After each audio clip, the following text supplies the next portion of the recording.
दोस्तों, आज के वीडियो में हम बताएंगे कि जो लेजर हम लोग बनाते हैं तो उसका कोई ना कोई ग्रुप चुनेंगे।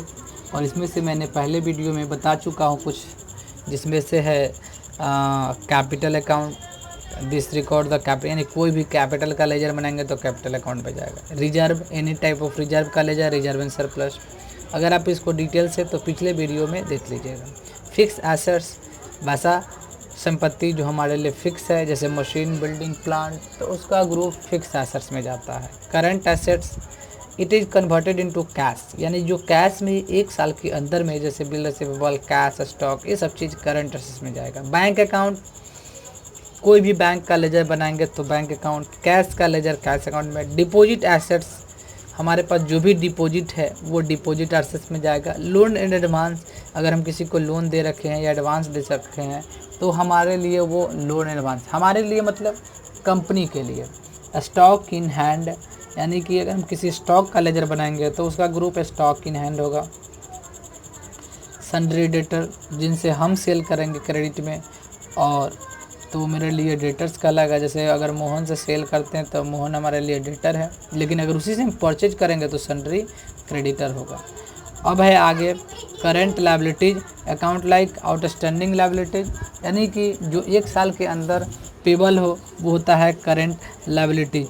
ड्यूटीज एंड टैक्सेज, किसी भी टैक्स का लेजर बनाएंगे तो वो ड्यूटीज एंड टैक्सेज के अंदर आएगा। प्रोविजन, जैसे provision for taxation, depreciation, provision for bad debts, यानी एनी टाइप ऑफ प्रोविज़न के लिए उसका ग्रुप प्रोविज़न होता है। सन्ड्री क्रेडिटर, जिससे हम परचेज करेंगे क्रेडिट में, जैसे हम अगर राम से खरीदे हैं कोई सामान क्रेडिट पे तो आज न कल उसको पे करना ही है, तो वो मेरे लिए सन्ड्री क्रेडिटर। अब है इन्वेस्टमेंट, कहता है कि अगर हम कहीं पे इन्वेस्ट करते हैं किसी दूसरे में, हम किसी दूसरे कंपनी में या गवर्नमेंट्स बॉन्ड में या इन्वेस्ट शेयर में करते हैं तो वो मेरे लिए इन्वेस्टमेंट ग्रुप कहलाता है। ये ग्रुप का मतलब ही होता है कि जब कोई लेजर बनाएंगे तो उसका लेजर का जो ग्रुप होगा वो ये ग्रुप देंगे investment. Loan liabilities, loan that A company has borrowed, typically long term loans, अगर हम किसी से लोन उठाते हैं तो वो मेरे लिए लोन लायबिलिटीज होता है, यानी payable loan.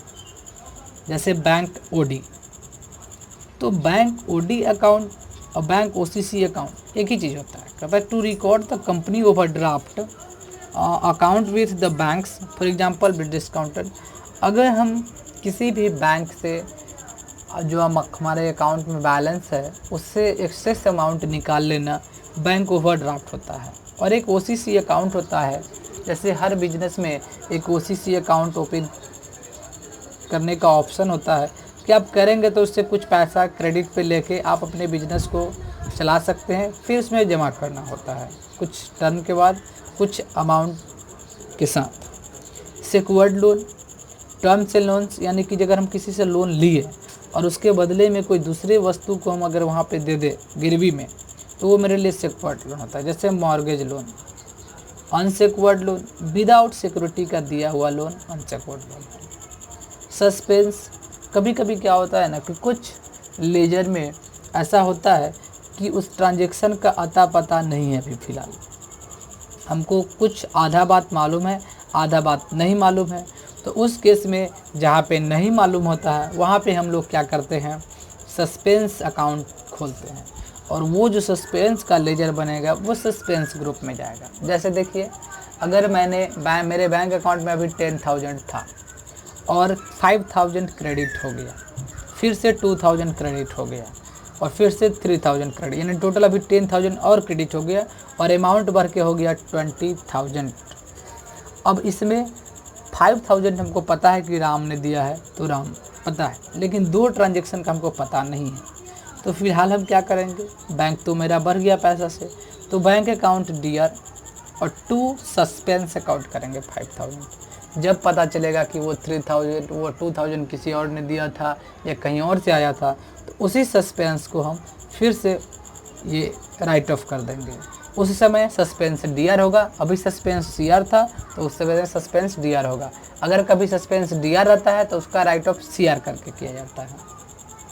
Branch and division, this maintain ledger account of all company your branches, division, affiliated, यानी सेक्टर्स। अगर आपका कोई ब्रांच है, सेक्टर है, उसका अगर आप लेजर मेंटेन कर रहे हैं, जैसे आपका कोई सिस्टर कंसर्न है या सब्सिडरी कंपनी है, तो उसका ग्रुप ब्रांच एंड डिवीजन में डाल सकते हैं। जैसे सेल्स अकाउंट, एक है सेल्स अकाउंट। सेल्स अकाउंट भी एक ग्रुप है। कहता है कि जब भी आप सेल करें या सेल रिटर्न करें तो उसका लेजर तो बनाना पड़ेगा ही, और उस लेजर को हम सेल अकाउंट के ग्रुप में डालेंगे। और एक नोट दिया हुआ कि डू नॉट क्रिएट कस्टमर, हाँ, लेकिन जिस पर्सन से हम सेल करेंगे उस पर्सन को मत डाल दीजिएगा सेल अकाउंट के अंदर में, वो तो डेटर हो सकता है। Purchase account, all type of trade purchase. अगर हम ट्रेड के लिए परचेज करते कोई भी वस्तु यानी गुड्स, तो हम लोग एक परचेज अकाउंट बनाते हैं, और इस परचेज अकाउंट का जो लेजर होगा वो परचेज अकाउंट पे जाएगा। डायरेक्ट इनकम, हमारा जो इनकम है वो डायरेक्ट और इनडायरेक्ट, एक्सपेंस भी होता है डायरेक्ट और इनकम भी होता है। कहता है जो भी फैक्ट्री मैन्युफैक्चरिंग से रिलेटेड हो तो उसको हम लोग डायरेक्ट इनकम या डायरेक्ट एक्सपेंस कह सकते हैं। अगर फैक्ट्री से रिलेटेड क्या हो सकता है हमको डायरेक्ट इनकम, अगर हमें स्क्रैप सेल किए तो आ सकता है। लेकिन डायरेक्ट एक्सपेंस है wages, factory rent, water bill, powers, ये सारा कुछ जो होगा वो डायरेक्ट एक्सपेंस आएगा। इनडायरेक्ट एक्सपेंस और इनडायरेक्ट इनकम जो और सेल्स या ऑन अदर जगहों से रिलेटेड हो, जैसे हमको कमीशन कहीं और से आ गई, इंटरेस्ट आ गया, तो वो इनडायरेक्ट इनकम है। इनडायरेक्ट एक्सपेंस है जैसे आप सैलरी दिए, रेंट दिए, ये ऑफिशियल खर्चा है, तो ये आपका इनडायरेक्ट एक्सपेंस है। अब लेजर क्या है, तो कहता है कि ये ledger is the actual account head. ये एक्चुअल अकाउंट हेड है। किसी भी ट्रांजेक्शन को which your identify a transaction and must be use in all accounting voucher. कोई भी अकाउंटिंग वाउचर करने के लिए जो ट्रांजेक्शन का मेन हेड होगा वो एक लेजर बन जाएगा। जैसे हम लिख रहे हैं Sita account dear to sales account, तो सीता भी एक लेजर होगा और सेल्स का भी एक लेजर बनेगा।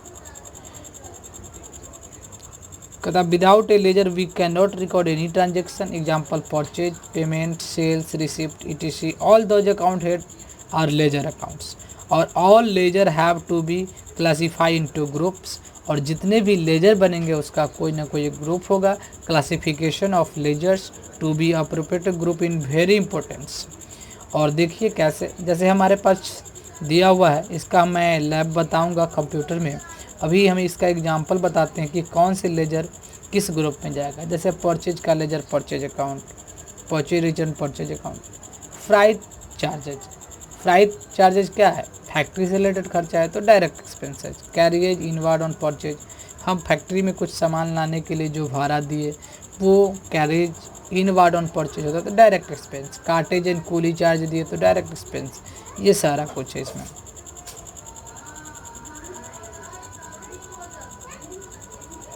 ये सारा लेजर दिया हुआ है और इस लेजर का ग्रुप नेम भी दिया हुआ है, जो आप याद कर सकते हैं या देख सकते हैं, समझ सकते हैं। और इसके बाद मैं बताऊंगा वाउचर। उससे पहले हम लोग लेजर के बारे में ही सीखे, और लेजर को कैसे क्रिएट करना है वो हम नेक्स्ट वीडियो में बताएंगे।